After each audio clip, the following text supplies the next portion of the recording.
పెద్దలు కాలువ శ్రీనివాసులు గారిని సభకు అధ్యక్షత వహించి సభను ముందుకు తీసుకోవాల్సిందిగా కోరుకుంటున్నాం.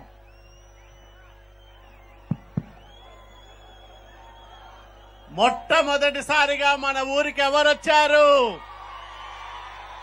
మన నాయకుడి కొడుకు మనకు నాయకుడై వచ్చాడు, లోకేష్ బాబు గారు. మనమందరం కూడా ఒక దేవుడిలాగా కొలిచే చంద్రబాబు నాయుడు గారి కొడుకొచ్చాడు.